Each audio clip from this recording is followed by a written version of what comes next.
Hey class. So today we're going to do Avl trees, and then on Tuesday we'll do spanning trees of graphs, and um, that'll cover Prim's algorithm and Kruskal's algorithm. Avl trees are a type of binary search tree. When we looked at heaps, we dealt with a type of binary tree that was balanced and had priority towards the root, so that the root item was whenever the transaction was completed of either inserting or extracting, so that the root item was always the item with the greatest priority.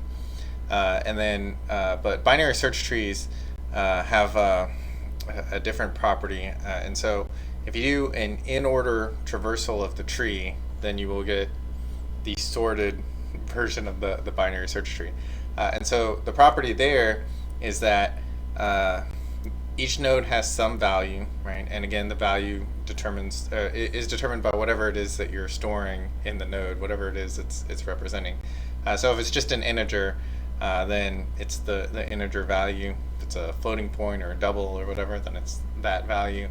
If it's some other object, then it's whatever it is that you want to be the property by which your items are compared to each other. So either access time or last access time or most recently accessed would be some form of this or whatever. But whatever it is you choose as your comparison, that value that's being compared, so if it's just an integer, and for simplicity we'll discuss that, in a binary search tree, it's a lot like whenever you're searching through a sorted array using a binary search algorithm. So you have this mid value, right, and that's in the search tree, that's the root, and then everything to the left of that is less than that value, and everything to the right of it is greater than that value. So if you're looking for an item, now instead of having to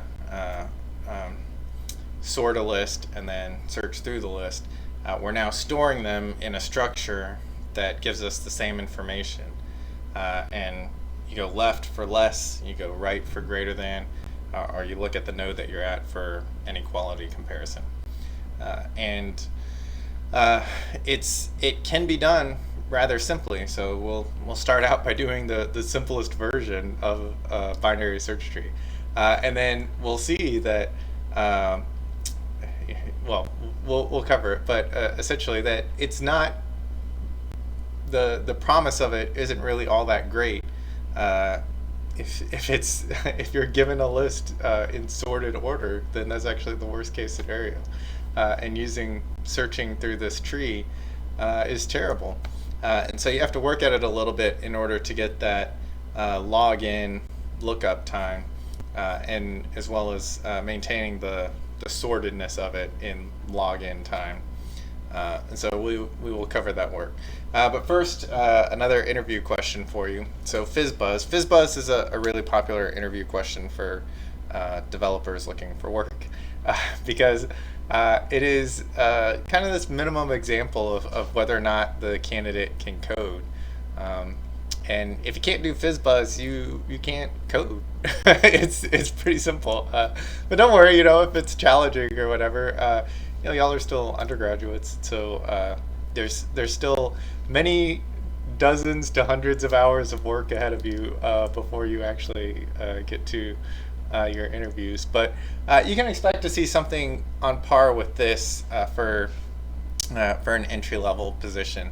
And so they really just want to know, like, are you comfortable with writing code at all, like in general. So it deals with the loop, and it deals with if and else if statements, and then you have to think just a little bit. And so I'll just discuss it a little, but unlike the other ones, I'm not going to work through the solution with you. I want you to know that if you can do this, then the rest of your interview skills are going to apply. And if you can't, then they will politely sit through the interview, and you won't hear back from them, or you won't get the job. It's a pretty simple example, so I want you to try it on your own. And if you can't figure it out, I'm sure there's a solution online somewhere. But it's you can test this yourself. Like it is an easier version of the sieve of Eratosthenes that we've already worked through. So, okay. So the problem is print the numbers 1 through 100, right? The integers, right? And so I used formal notation. They're not going to use that in your interview. They'll just say, okay, so print all of the numbers 1 through 100. But for multiples of 3, print the word fizz instead of the number. For multiples of 5, print the word buzz instead of the number. And for multiples of 3 and 5, print fizz buzz. Okay, so brief comment. So the reason this is tricky is that you're saying, okay, so I have this thing and I know I need for loops, and now they're telling me to do something for this, right?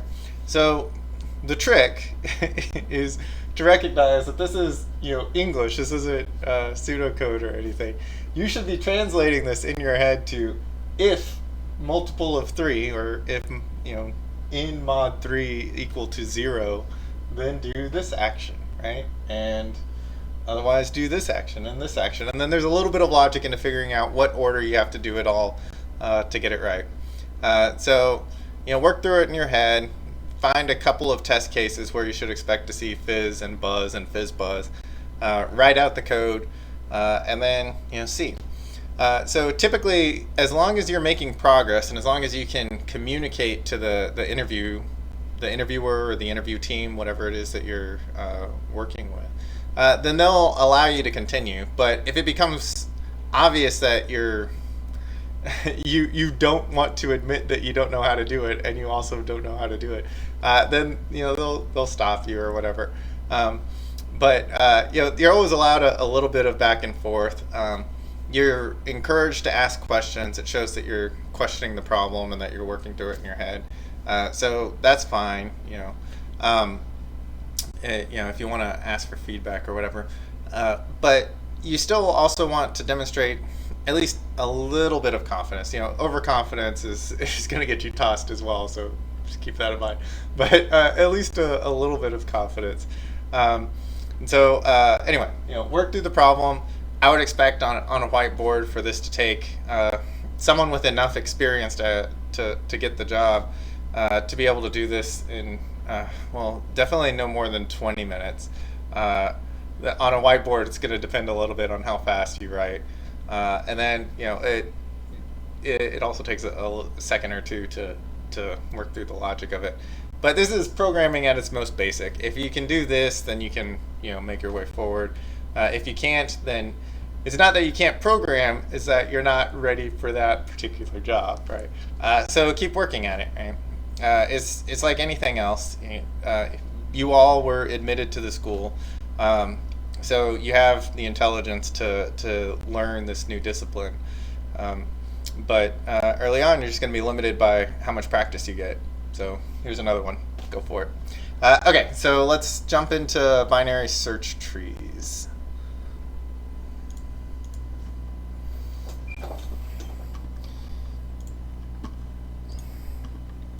Okay.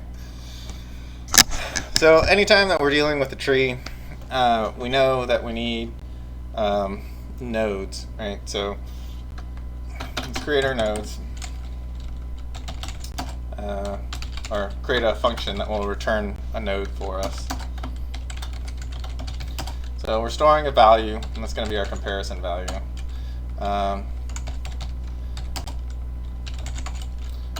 We will allow for previously constructed trees to be manually done. You don't have to use the insert methods that we're going to develop. You can explicitly state what is the children.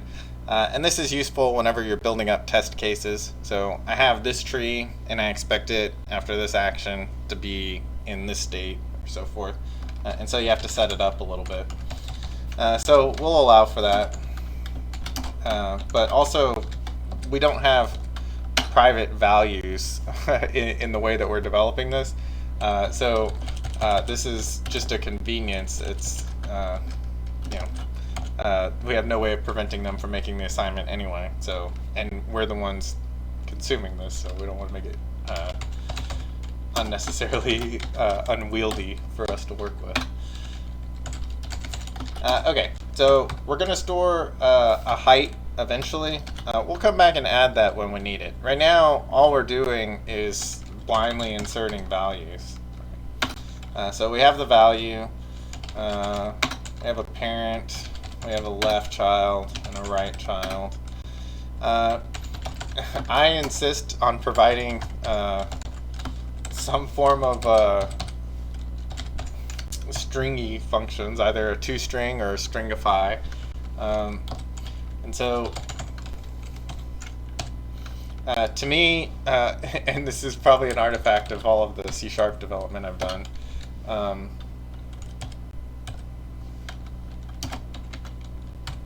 a toString method accepts no parameters, so it would be like that.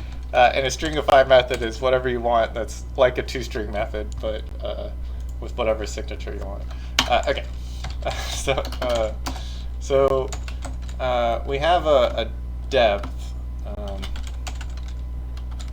and we'll use this to create the tabs for whenever we're printing it to the console or whenever we're constructing our string representation of whatever subtree is rooted from this node. And so we just want to know, like, we want to make it clear to ourselves what that relationship is and how far down the tree it is, so that we can look at our console output and reconstruct it on the whiteboard and see whether or not it's what we expected for the given input. So there's a lot of debugging that goes into essentially any application you're going to develop. So don't expect to get even simple stuff right off the bat. It's very easy to make a mistake programming. But again, you're building up a tolerance to overcoming mistakes. So that's why all the practice is going to come in. Okay, so we avoided creating an infinite loop this time. That's good. That's progress. Okay, and then we have our tab string, and we're creating this interpolated string. Okay, sure.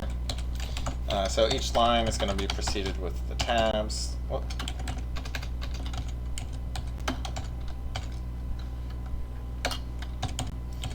So we have our value.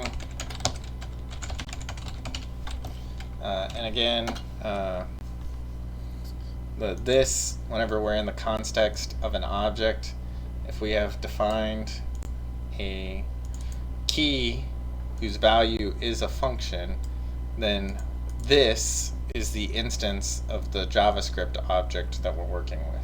So we have access to this object's value property. And we could use this.parent to access this value, this.left to access this, and this.right to access that. Okay, so in JavaScript you have to be very careful of what this keyword is referring to. But this is correct for this context.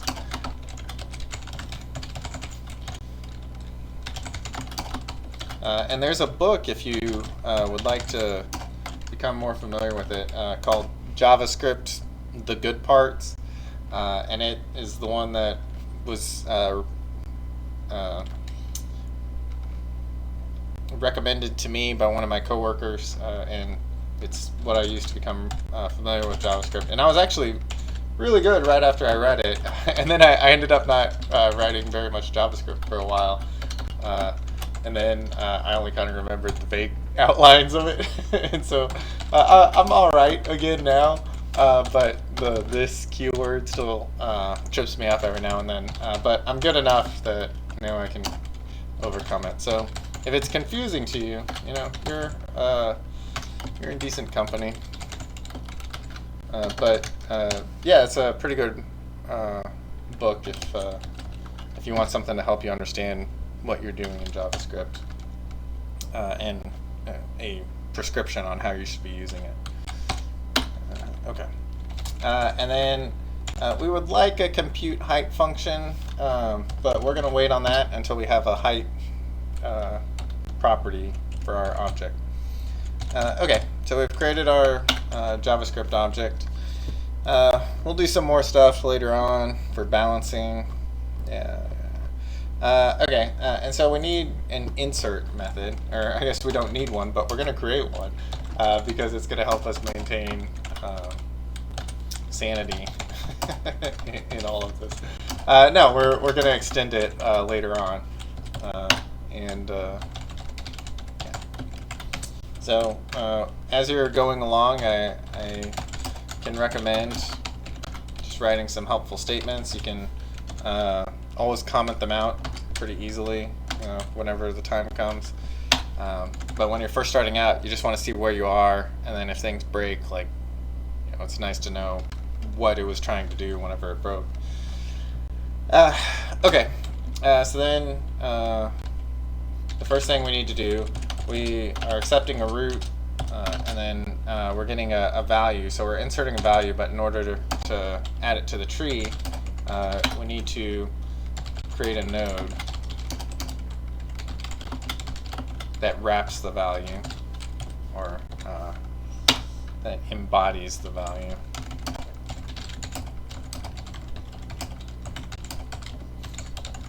So even once we get onto the AVL version of things, we're still going to first insert in the binary search tree format.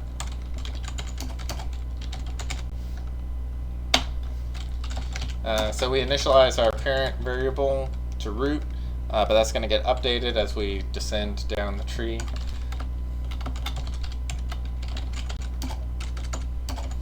And we're going to loop through this until we find a suitable place for a new node to live.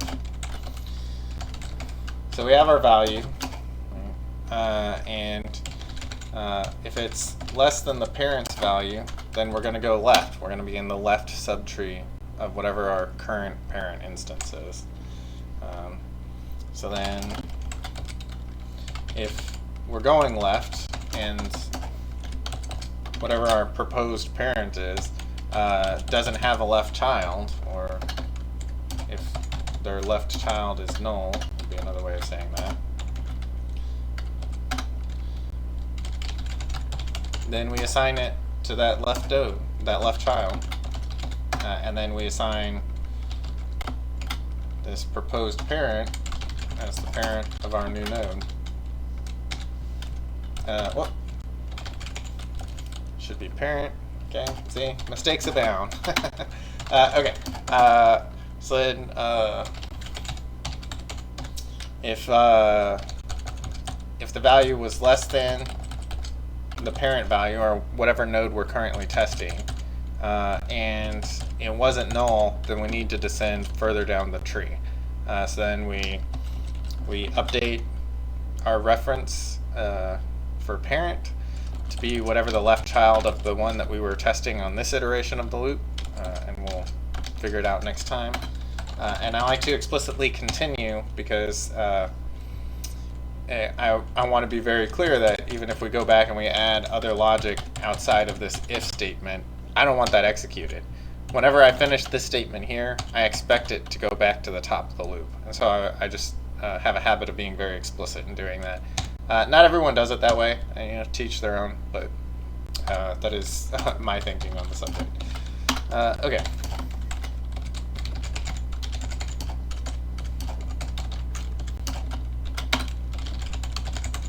And it's the same logic here. So if it's not less than, well, we're going to make an assumption here in that we're dealing with a unique set of values. So if it's not less than the current value, then it is greater than. And the case of equal to does not come up. But implicitly, by the way we're dealing with it, we're not throwing an error.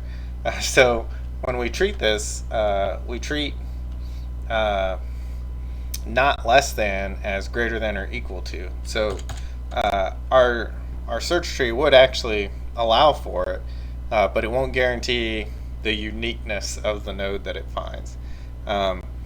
So we can do, we could add a check that that if the value is exactly equal to the node that we're testing, then throw some error, and that would ensure uniqueness.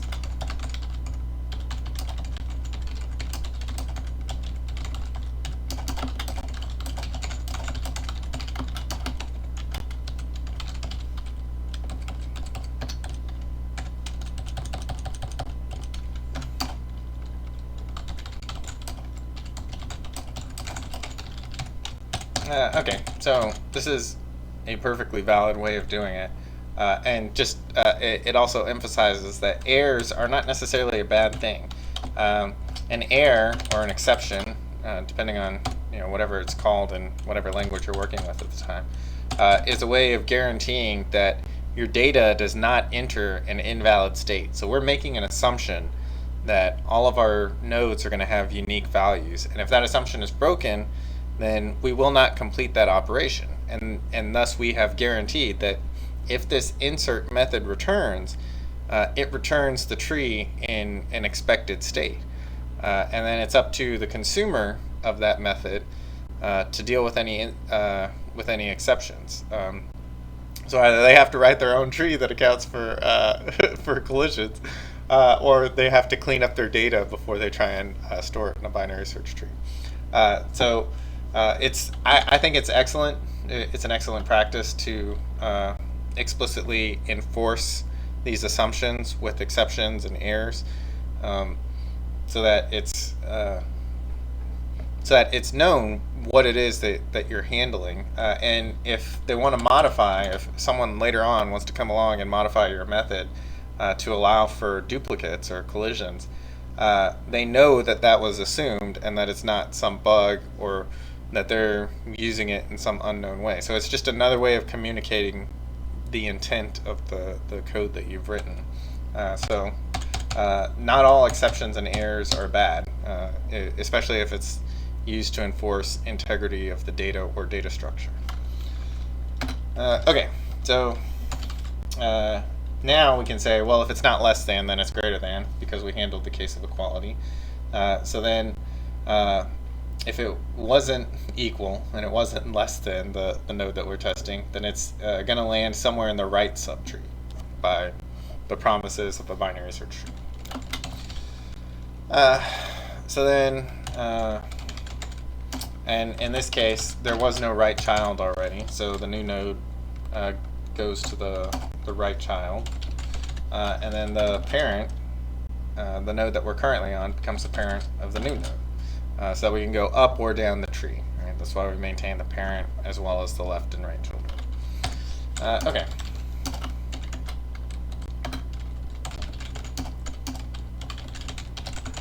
And if there was already a child, then we descend one more level, we move to the right, and run the loop again. Okay. So that does terminate, provided that we are dealing with a tree structure and not some malicious loop. But again, we're the ones using it, so if we get some malicious loop, it's because we allowed that to happen. So we want to make sure that, with the exception of creating the root node, that we are inserting appropriately, or that we're using this insert method to construct our tree. And hence our assumptions are validated. Okay, so then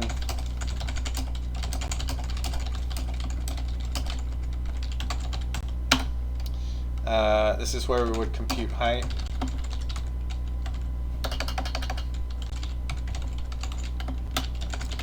But we're not doing that just yet. And then once we've computed the height, we would balance it. But we're not doing that.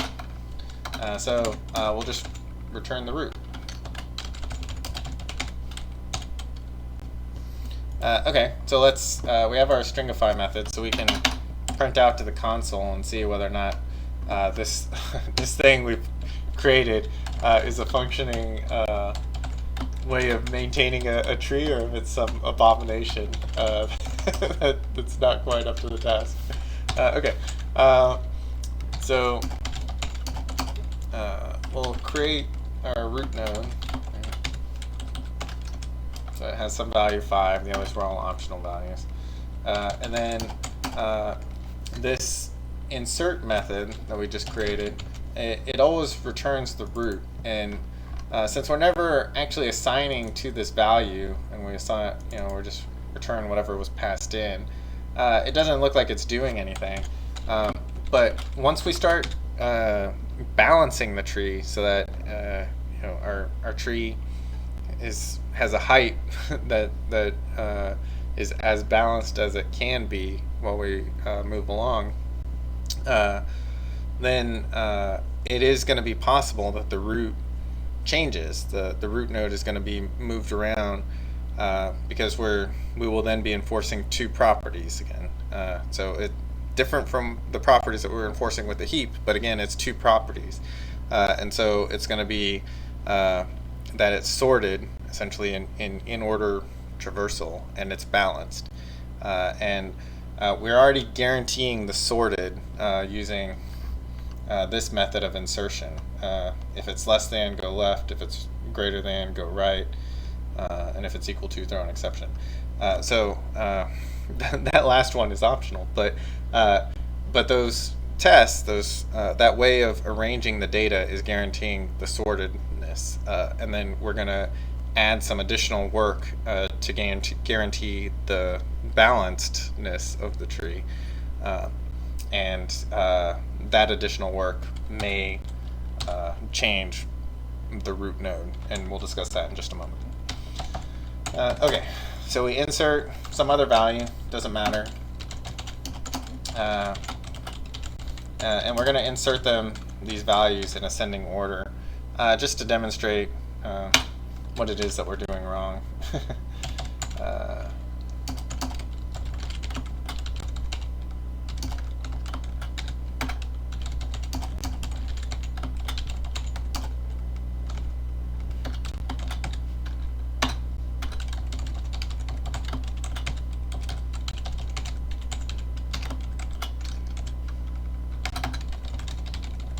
And then after we print it out, I just want something to indicate that we're finished.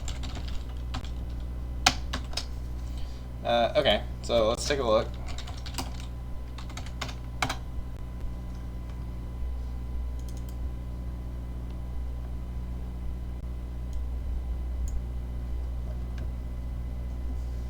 Better run it again. Okay, so we have, we're creating the tree, we're inserting 10, 12, 13, 14, and all our values are there. 5, and then it's greater than, so it's the right child, so 10, and then it's greater than, so it's the right child, 12. It's greater than, it's 13, 14. Yeah, so you can tell just by the tabs in the console that we've created this, it looks a lot like a linked list. And none of the left children are ever used, so this is totally unbalanced. This is minimally balanced or maximally unbalanced, however you want to look at it. So that's pretty terrible. What can we do to balance it? Okay, so let's switch back for a moment and do some analysis on this project.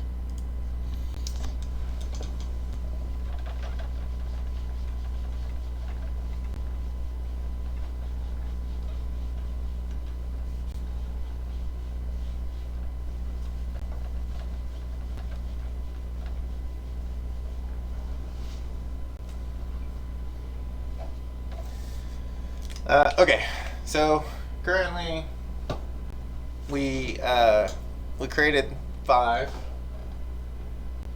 and then we added 10,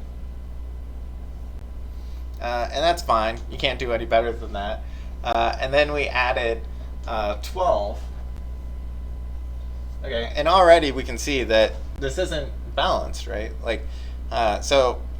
If we're going to have a binary search tree and we're going to have it maximally balanced, then we need half the values to be to the left of the root and half the values to be to the right of the root, excluding the root itself. So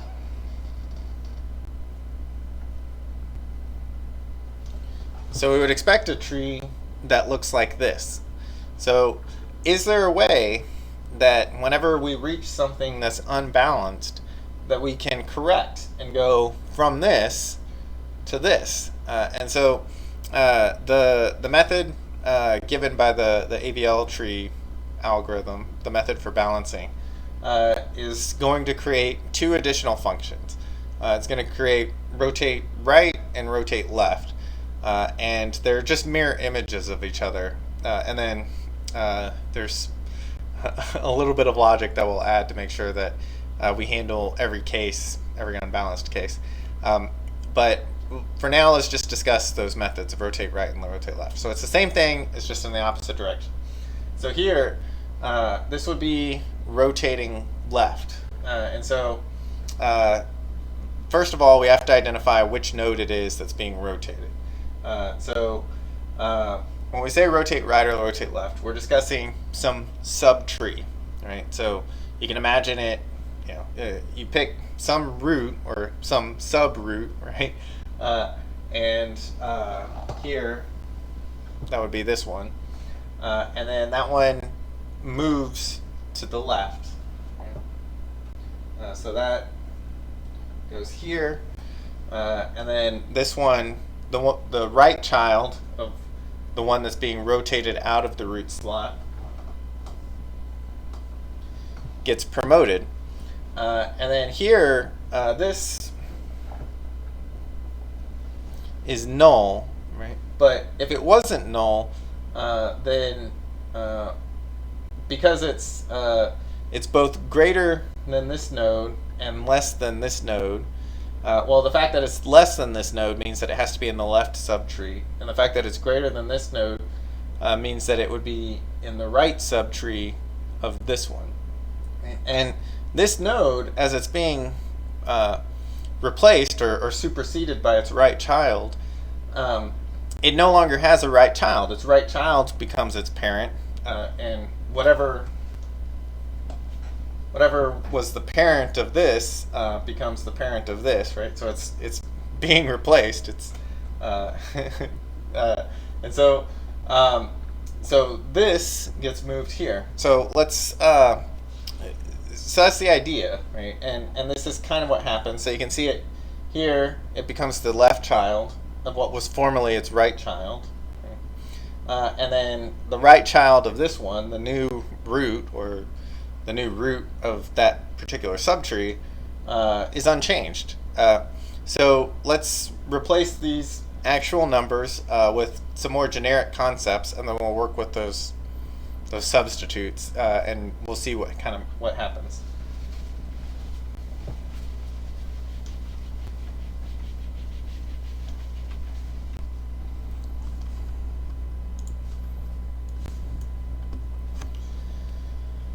Okay, so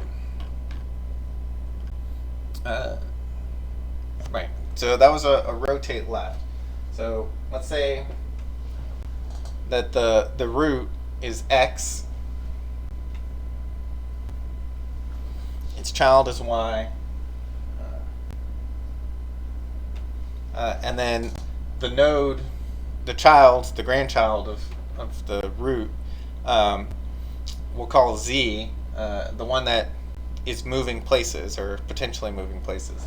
And then we'll represent the other subtrees with generic terms that never change. These three are the ones that vary, and nothing else changes. So we'll call that T1, and we'll call that T2. Okay? So it goes from here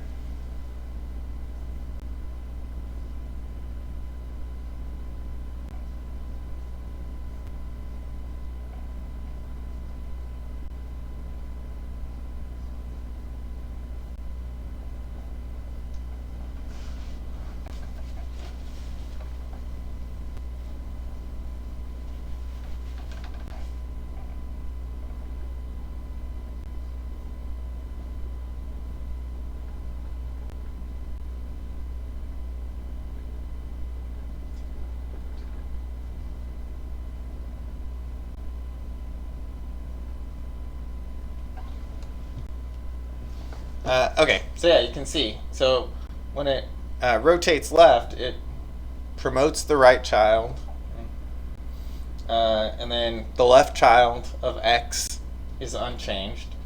The right child of y is unchanged, and this child of y, which we call z here, is both greater than x because it's originally in the right subtree, and it's less than y because it's in the left subtree of y. So now that y is the top dog, it's still less than y, so it's in the left subtree of y, and it's still greater than x, so now it's in the right subtree of x. And so this rotate action, in order to guarantee the order that's promised by a binary search tree, we have to maintain the greater than x and less than y property of this whenever you're traversing the tree. So this node has to move, and that's the only descendant other than the two principals, the former root and the new root, that has to do anything. So x, y, and z are the three varying nodes in this one, are the three nodes that need to be updated. And if we are dealing with a parent as well,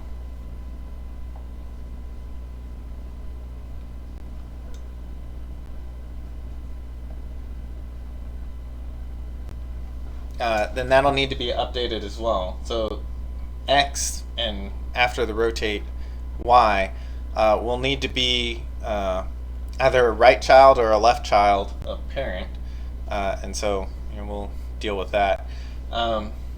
Okay, so that's rotate left. What does rotate right look like?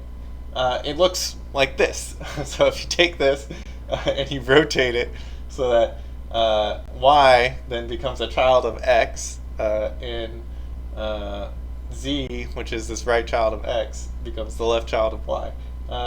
It becomes that. So if you were to rotate left and then rotate right, you would undo the operations. They are inverse operations of each other. But those are the only two operations that you need to maintain balance in the tree. You just have to be a little bit clever. So as we're doing this, we will go ahead and substitute parent for w. So it's the one that supersedes all of the other junk that's happening in the tree. So when we're writing our rotate left and rotate right methods, we'll have w, x, y, and z. And then those will be the three that get updated, and nothing else needs to be updated. Okay, and then now we also need to introduce this concept of height, of tree height. So whenever we have our binary trees, we measure the height as the height of the tree is the maximal distance from the root node, but the height of a node is distance from being a leaf. Right? So right now, this isolated vertex, this isolated node, has height equal to 0. Whenever I add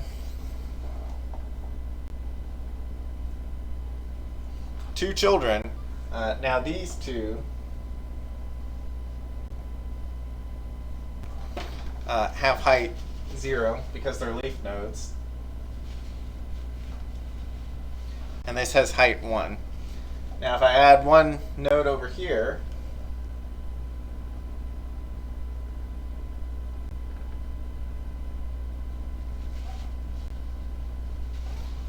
this new leaf node has height 0, and its parent always has height 1 greater than whatever the maximum of its children is.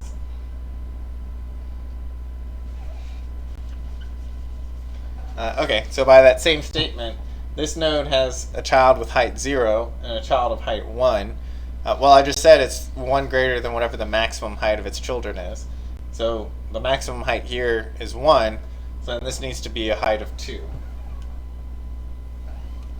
Okay, so then how do we tell if a subtree is balanced?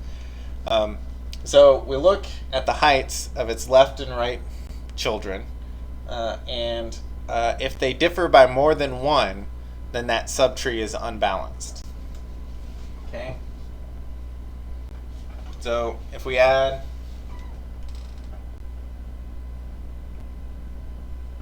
a node there,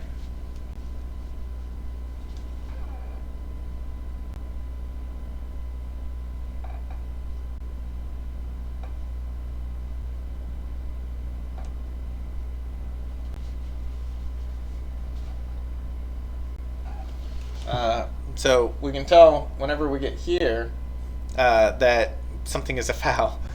So the left child has a height of 0 and the right child has a height of 2. So the right subtree is unbalanced. And we would fix this by dealing with this. So here we would have, we would need to rotate right. Okay, so we'll say that it's y, x, and z or whatever, because that's what we have. But you could just as easily put the first node, the root, as x, right? And then the first child as y, and then the second level descendant as z. It's a little confusing, but I'll keep straight whenever we're doing whenever we're writing it into code. Okay, so when we do the rotate right operation here at this subtree rooted here, then we will get something that looks like this.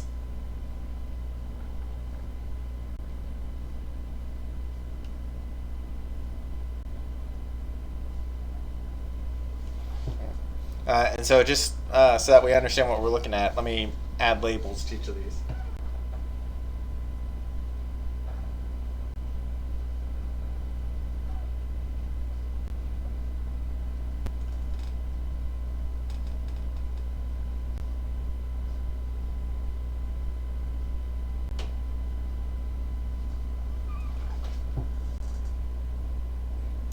Okay, so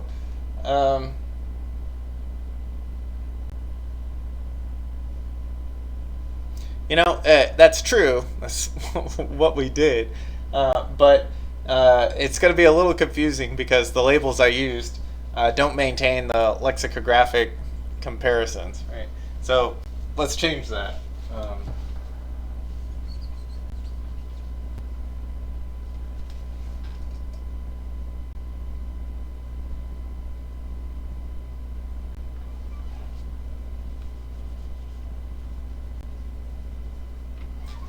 Okay, so E comes after B, D comes before E but after B, and C comes before D but after B. So whenever we balance this,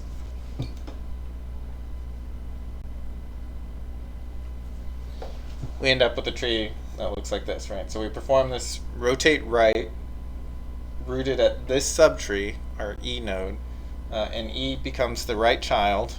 Okay, D gets promoted to the root of that subtree, okay? And then its left child is unchanged because it didn't need to go anywhere. If D had a right child, then it would have been moved over here to be the left child of E. Okay, so the only other way to do this is to write it out and then to take a look at what we're doing.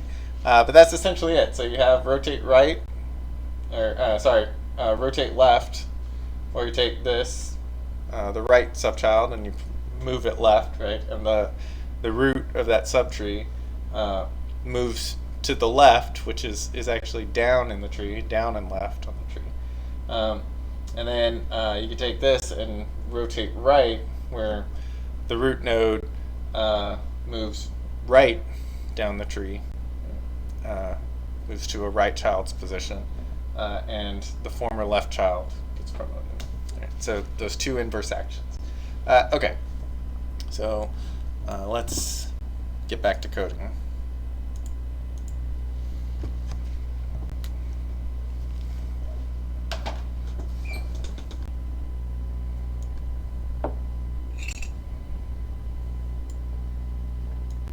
Well, hide this for now. Okay. So let's add our two new methods, and we actually need to maintain that height property now. So leaf nodes have an initial height of 0, and then we'll update that. And then we need to update the height whenever the node gets moved around. So either whenever it's initially added, then its parents need to have their height updated, or after a rotate operation, it'll need to have its height updated. And so again, the height of a node is 1 plus the maximal height of its children. So we'll compute the left height and right height separately. And we'll say that if the child is null, then that null child has a height of -1.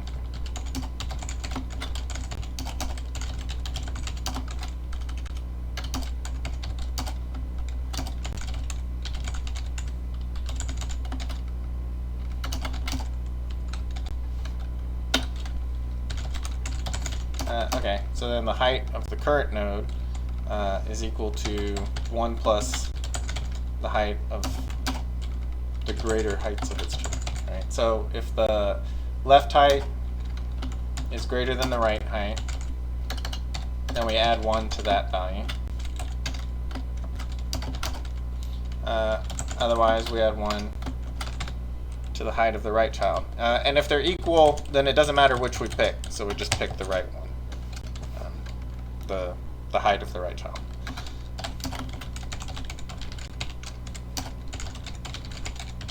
And then we call this recursively, so that if we're not the root node, if this dot parent is not equal to null, right, but that's done implicitly in JavaScript, then compute the height of that parent, so that anytime we update the height of some descendant of the tree, then it recomputes the height for every node all the way up to the root. Okay, so that's our compute height function. Now we're ready to add rotate left and rotate right.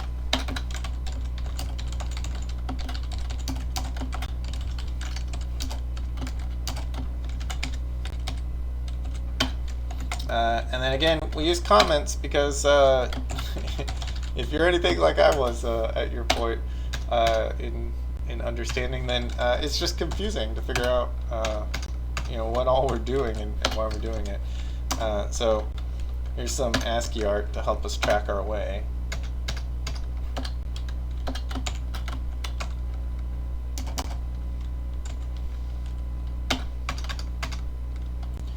So we have some subtree rooted at x, and then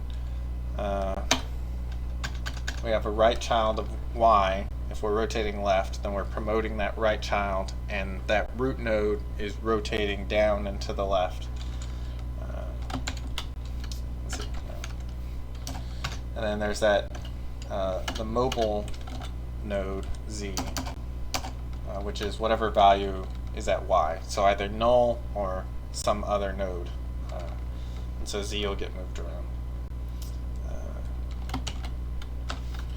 And then there's T2, which remains the right child of y after the rotation, and T1, which remains the left child of x after the rotation. So that's before. And then after,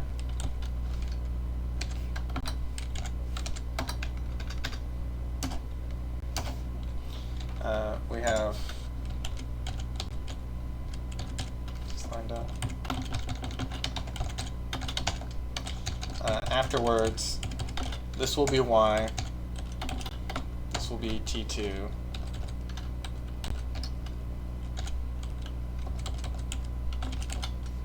this will be x,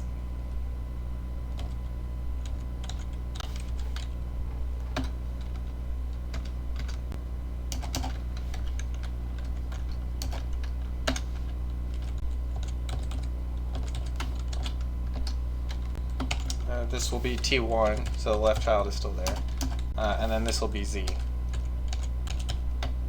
Okay, so everything's accounted for. So before and after, a nice little declaration of what we're trying to do here. So we'll call the parent W, and the node that we're receiving is X. So the root of whatever subtree is under evaluation.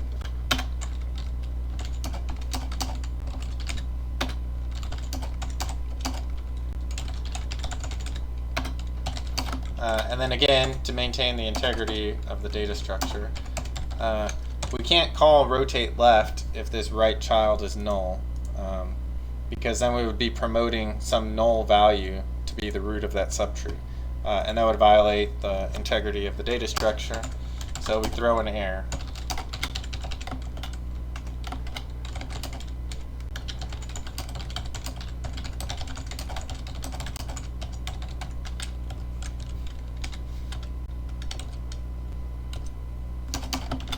And then just a hint as to what the value of the subtree root was.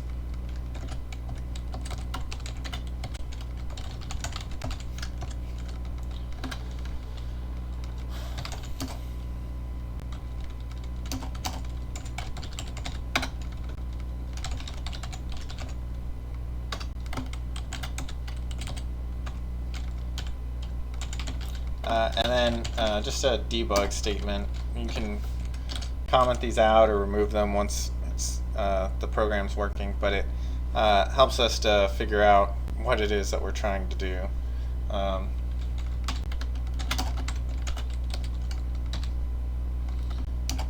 So if we're not dealing with the root and parent isn't null, then we want the value.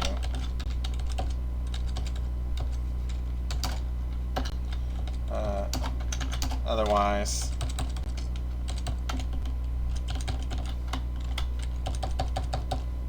when we write this to the console, we just want to show that W was null. Then do the same thing for X.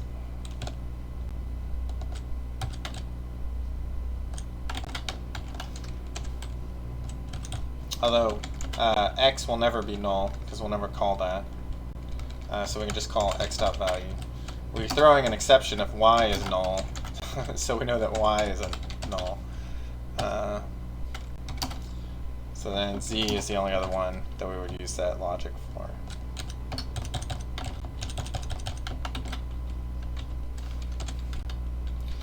Okay.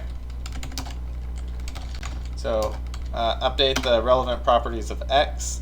So it's getting a new right child, and that's z. It's getting a new parent, and that's y.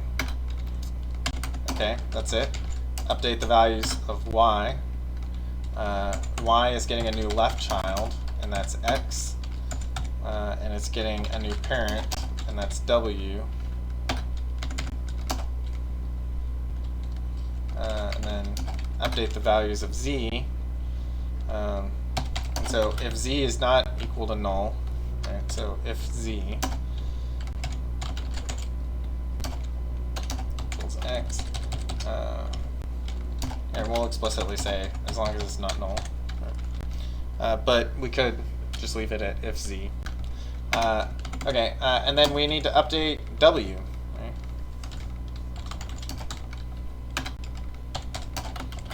Right? Okay, so if it's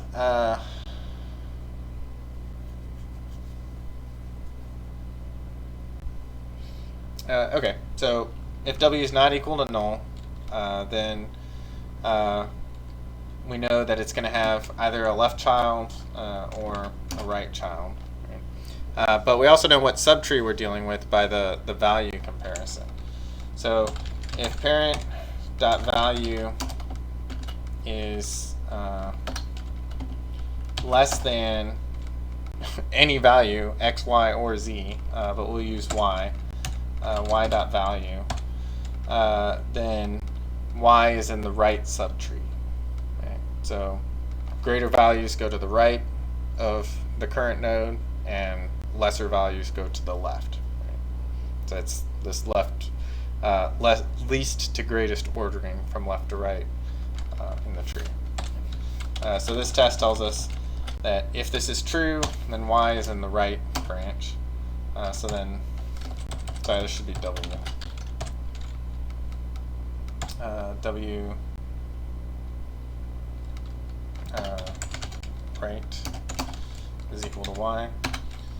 Else, again, if it's not null,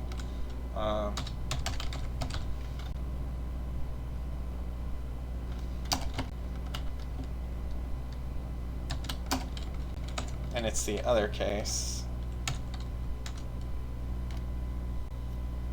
Really?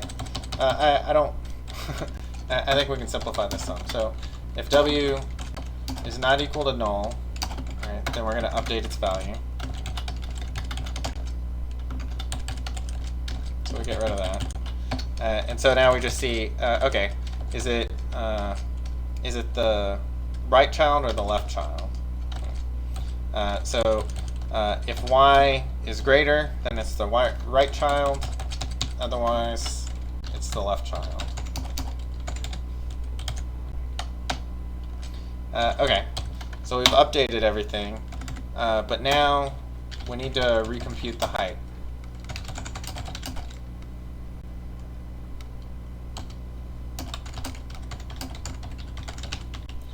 Okay, so z didn't get any new children, so its height is unchanged. The same is true of t1 and t2. So the first node that got a new child is x. So if we start at x and we work our way up the tree, then we can recursively recompute the height of every element to its root. So we've defined compute height to do this recursively already. So if it has a parent, or if its parent is not null, so if it's not the root of the tree, then call compute height on that. So all we have to do is call compute height on x, the first node that got a new child, and hence some new value of height, potentially. Okay, so now we need to define rotate right. And it's the mirror image of what we just did.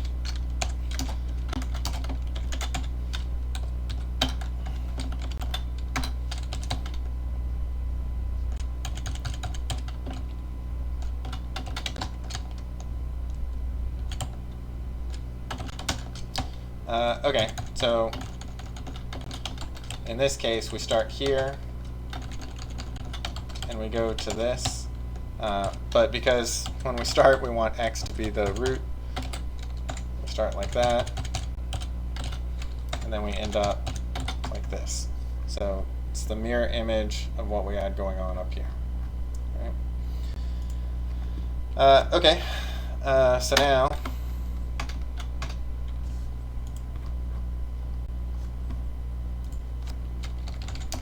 we define our parent. Let's node.parent. X is the root of the subtree under evaluation. Y is its left child this time, right? It's the left child over here. If it's not, or if it's equal to null, then we can't perform this operation. So protect the integrity of the data structure.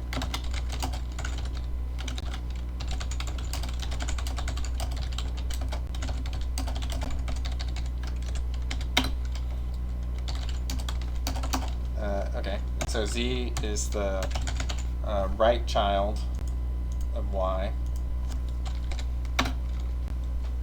And now we start doing our updates. So x is getting a new left child, right, z. It's getting a new parent, which is y. Y is getting a new right child. So it goes from having z as its right child to having x as its right child. It's getting a new parent, which is w. Then we update z. So if z is not null, and it's getting a new parent, which is X. And then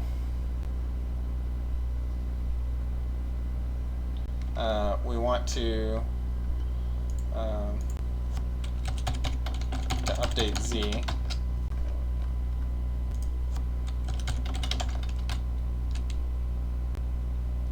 Which we already did, okay. Sorry. So then we want to update W, and if it's not null, then we again do the same test. If Y is greater than, then it becomes the right child of W, and if it's less than, then it becomes the left child. And then we recompute the height.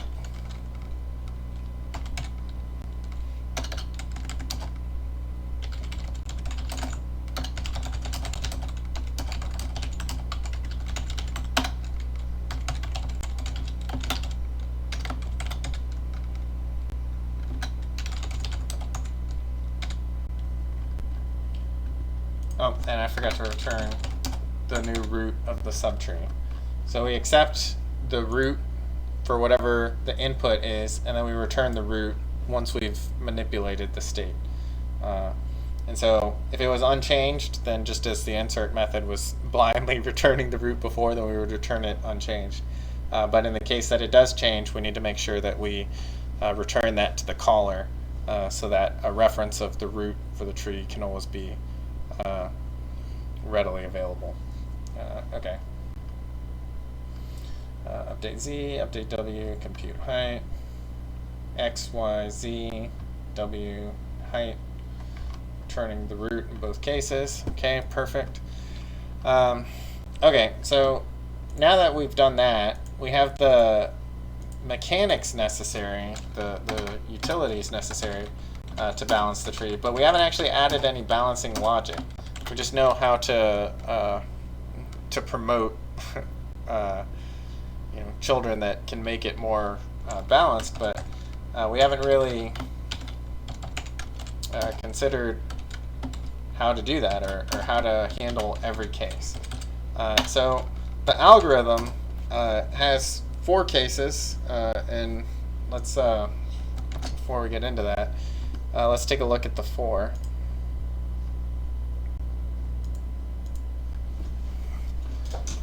Okay, so this is one level deep, but there's a couple of scenarios that we need to consider.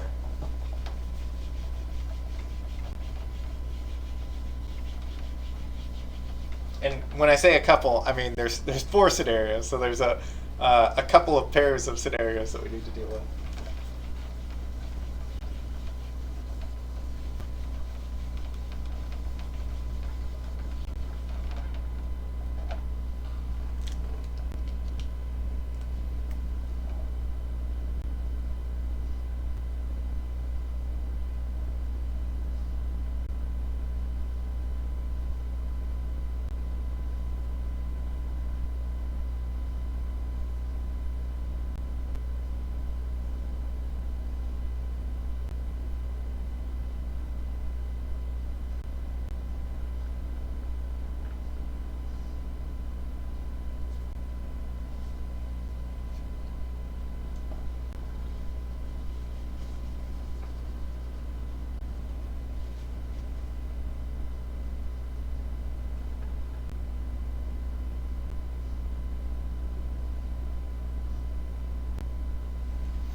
Okay, so this is the basic unbalanced tree. So with the level 0 and level 1, it's still balanced.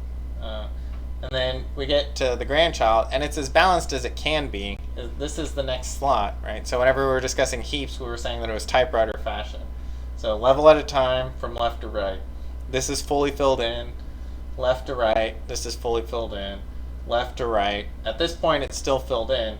We want the next entry to go here, okay? But the way that we preserve the structure of the binary search tree using the AVL algorithm is first we preserve our ordering operation. So we insert, and we make sure that the insert maintains the binary search tree order, and that's that whatever value we enter, it goes, if it's less than whatever the current node, then it goes in the left subtree, and if it's greater than, then it goes in the right subtree. So that makes no promise of balance. So it could go anywhere. If it goes here, then the tree is still balanced. And even if it goes over here, then the tree is still balanced, because it's only unbalanced if you have a differential of height of more than 1. Right? So here,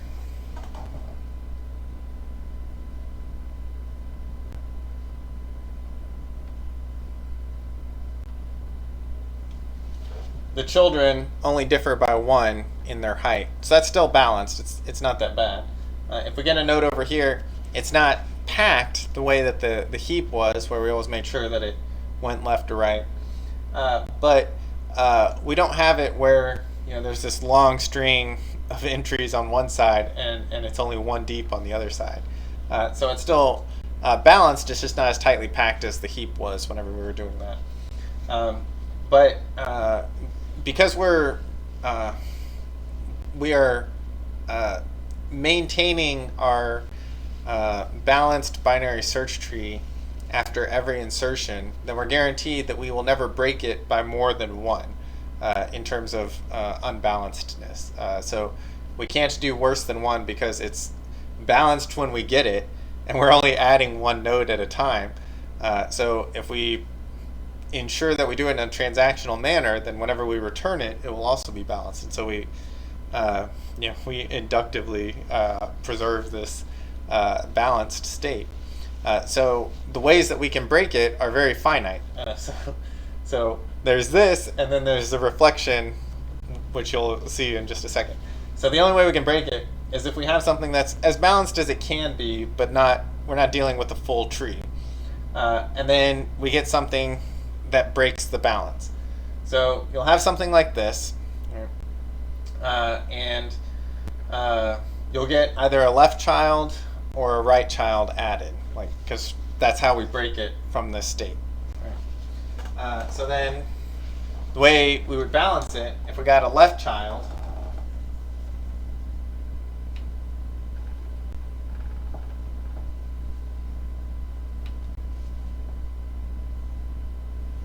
would be to go from this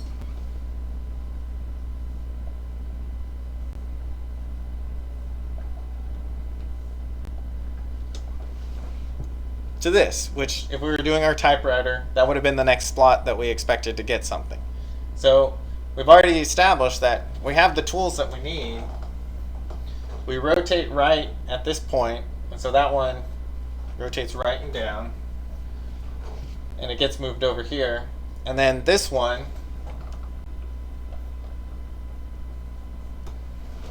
gets promoted to be the new root for that subtree. And so then it's as balanced as it can be. Okay, so then what do we do in the case that we had gotten the other, that it broke the other way, that we got a right child?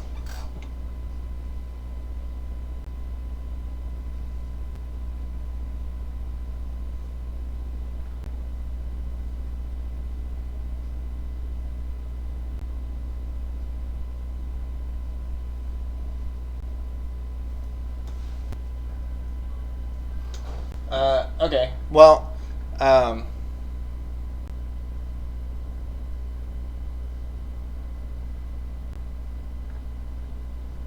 if we rotate right here, which is the action that we did before, let's take a look at what happens.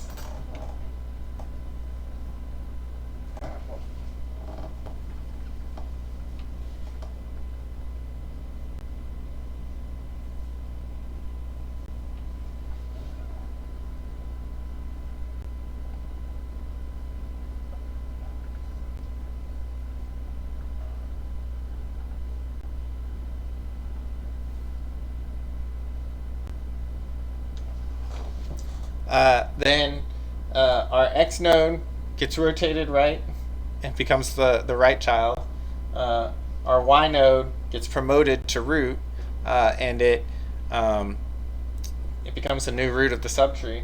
And then this one, which was less than our X node and greater than our Y node, our little Z node here, it gets juggled. So it just gets moved over here. Well, then if we rotate left from here, it's just the inverse operation, so we're going to return to the previous state. So what do we do with this one? This is the tricky one. So we have to do two actions. We have to break it a little bit. Okay, so when this is the case, we actually prefer this maximally broken format, and then we can fix that. So then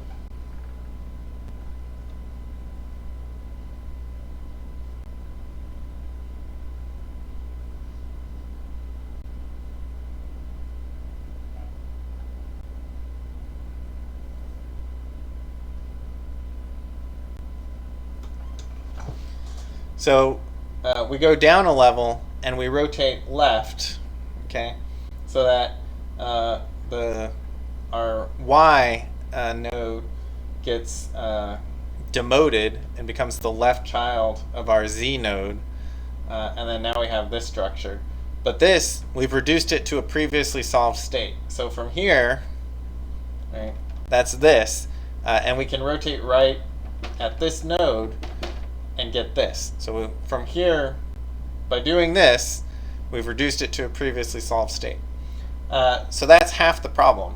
The other half is if you take a mirror and you flip this so that this is happening on the right subtree. So then in that case, whenever it looks like this,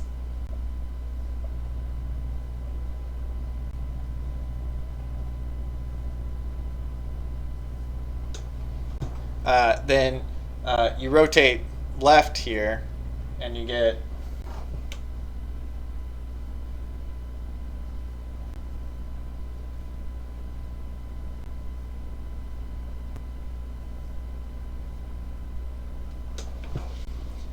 that. And just as before, when you end up with this one where there's a descendant that sits between the two nodes that you're rotating, then you have to break it by rotating by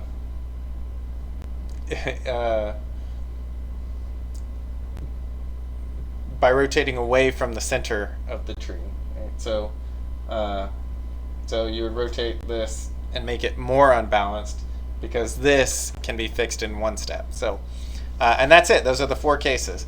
So it's the case that you have something unbalanced, okay, and it's on the left, and then it's unbalanced to the left, and then the reason that it's unbalanced is because you have a left child. So this is left, left, and in that case you rotate right at the subtree's root, and that fixes it. Or you have something that breaks like this, and it's left, right, and in that case you rotate left in this middle child, this middle node, and then you rotate right as before. So there's the left-left case and the left-right case, and you can guess that because we're dealing with mirror images, that it's the right-right case and the right-left case. So this is what we're trying to solve, right? And you can kind of see it. It takes a little bit of time to wrap your head around it, and if you play with examples, you can see. But let's put it into action and see if that reinforces what we're going for.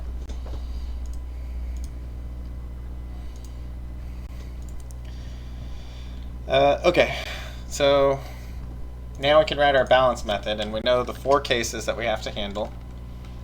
Because we're dealing with the nodes one at a time, there's only one of four possible ways that we can achieve imbalance, and then we can solve recursively. Okay, so again, we have to check to see whether or not we have balance at that particular node. And we do that by measuring the heights of the children, the left child, and if it's null, we assign a height of -1, and the right child.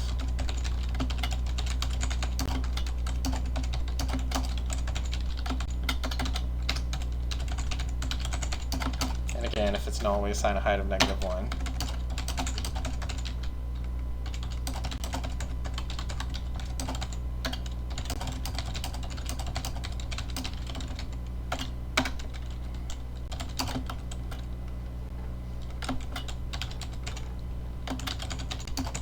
So we check at the root level to see whether or not it's, or the subtree's root, to see whether or not it's imbalanced, and that's if the left height is 2 greater than the right height, then the left tree is heavy, the left subtree is heavy and needs to be balanced.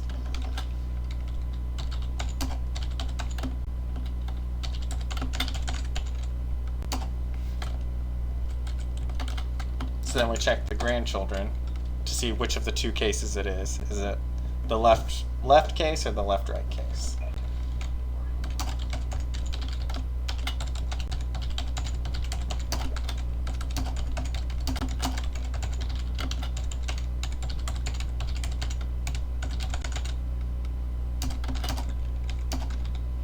And again, following the same convention, if that left grandchild is null, then we assign it a height of -1, and the same thing with that left-right grandchild.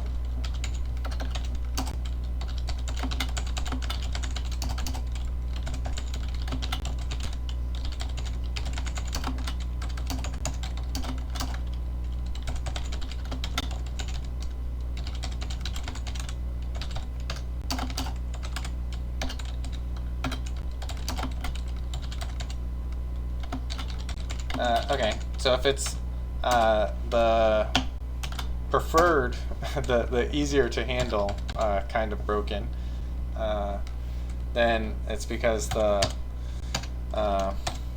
left grandchild of the left child is greater than, has a height greater than the right grandchild of the left child, right? The left child's right child. And it would be helpful if I wrote that here.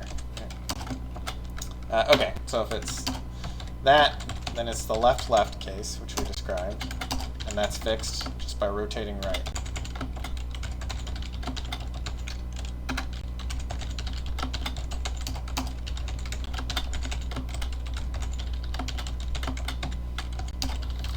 Otherwise, well, we know that the left subtree is heavy, so then it's the left-right case.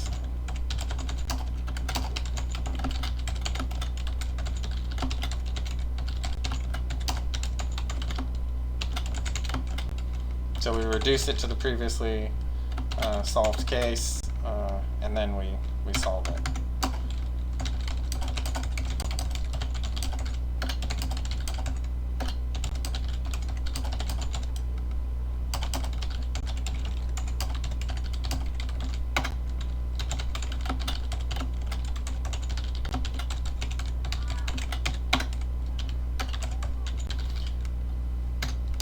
And then we're getting, anytime we perform a rotation on the node that was passed in, then we get a new root. So we have to track that.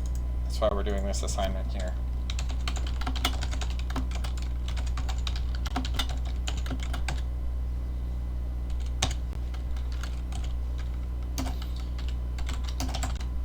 Okay, so then there's only, then we have to check to see whether or not it's imbalanced on the right. So then if the right height is 2 greater than the left height,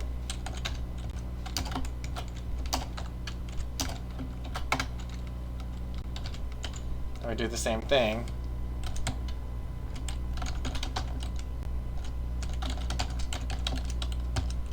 except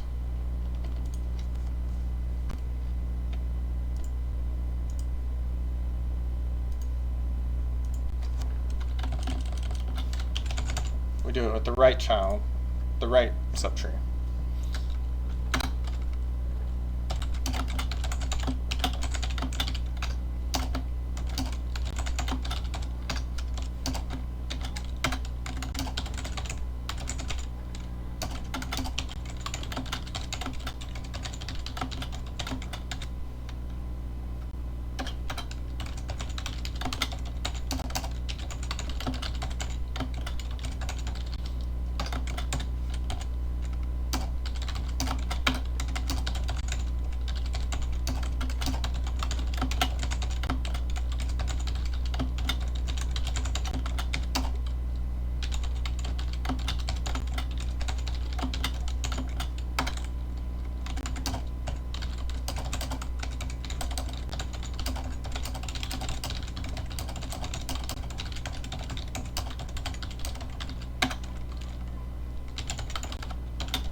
and then we rotate right in this case with that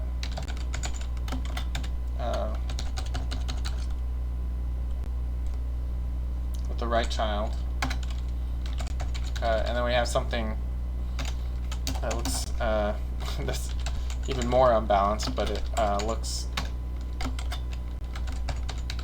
but it's something that we can treat, something that we can solve. Or I should say it's a different unbalanced, but it's the solvable kind, where you don't have this floating z node that, or this node with a value which sits between its parent and its grandparent. So we can easily fix that case.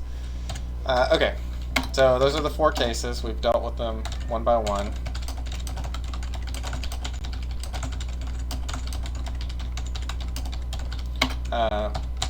But we need to go up the tree and make sure that whatever node we started with, all of its ancestors are balanced, because we don't know for certain that it's fully balanced unless we traverse through the tree, or unless we ascend through the tree. So the idea is that whenever we add a node, then we'll go and we'll check and make sure that it hasn't broken anything up the line. So we'll pass in the new node to this parent, or to this this function, and then it will make sure that everything is balanced for us. And then it returns the new root whenever it leaves here. Okay, so we've dealt with our assignments, our rotate left and rotate right. We've dealt with the algorithm for actually balancing the tree. So now whenever we add a new node, we need to make sure that we're recursively computing the height up the line from it. And then we need to make sure that the tree is balanced. And now we actually might get a new root node. So we start by balancing at the new node. Not going to be a lot of action there, but then it'll call it on its parent, and it'll call it up the line. Okay. So that's it. So now we have our insert operations. Let's see. Okay, great. So we're inserting the values. We're starting with 5, and then we insert 10, 12, 13, and 14. 5, 10, 12, 13, 14. We never have a difference in children with heights more than a difference of 1 in height. So this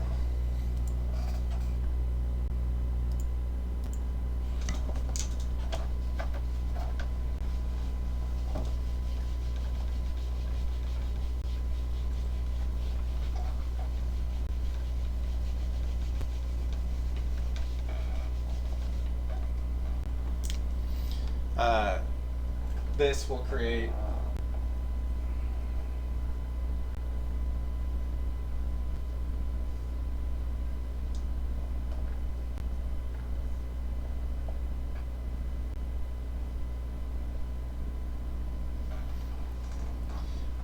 a tree that looks like this. And that's as balanced as it can be. It's not in typewriter fashion, but it's still balanced. And so that's the promise of the Avl tree. So everything to the left of this node has a value less than whatever value is stored in that node. So that's true. Everything to the right is greater than it. All of these values are greater than. So you go down here, everything to the left of this is less than. Everything to the right of it is greater than. Holds true. So it's both balanced, and then it has that binary search tree property of everything to the left is less, everything to the right is greater than. Okay, that's it. That's the binary search tree. So then you can search a collection of in items in log in time if you maintain it in this sorted fashion. So it's a structure that preserves it preserves sortedness, but for optimized lookup time, so that you don't have to have an algorithm specifically to search a list, or if you're maintaining the collection as you go, you're maintaining something that is sorted the entire time, so that you don't have to perform the sort operation right before you look up an item, because that's actually worse than just looking through the list. if you never update it, then it's fine to sort it just once. But if you're constantly updating it, then it's in login time to sort it, and then you look it up in login time. But if you were just to go one by one through the list, it's only on the order of in. You're only checking each item once, so it's actually slower to sort and then search if that's what you're looking for. So if you're constantly updating something, it helps to have a data structure that is adaptive enough to, without a lot of cost. So it never costs more than login time to update this and preserve the sortedness of the structure. So without a lot of cost on insert, you're able to maintain that sorted element of it and that sorted property. And then the lookups are on the order of login. So if you have 128 elements, then it never takes more than 7 comparisons to find what you're looking for. And if you have 1,000,000 elements, then it never takes more than 20 comparisons. So that's pretty good. It's reasonably well. Okay, so that's the motivation behind it, is that if you have this dynamic collection, then it's too costly to have to sort it and then search, because that's actually more expensive than just looking one by one through the list. So that's the motivation behind the data structure. I will provide you the code. Again, please go through the effort of at least transcribing it and recreating this so that if nothing else, you're practicing your typing, you get faster typing, but that you get familiar again with these concepts of flow control mechanisms, right? Loops and if statements and else statements and invoking subroutines and dealing with return values. But also I am a believer that it will reinforce what it is, and so I at least transcribe it. But if you're feeling adventurous, then translate it as well, and pick up another language while you're at it, because again, you're at this time you're searching for that productive labor. Okay, that's it. Have a great weekend, and I will speak to you all on Tuesday.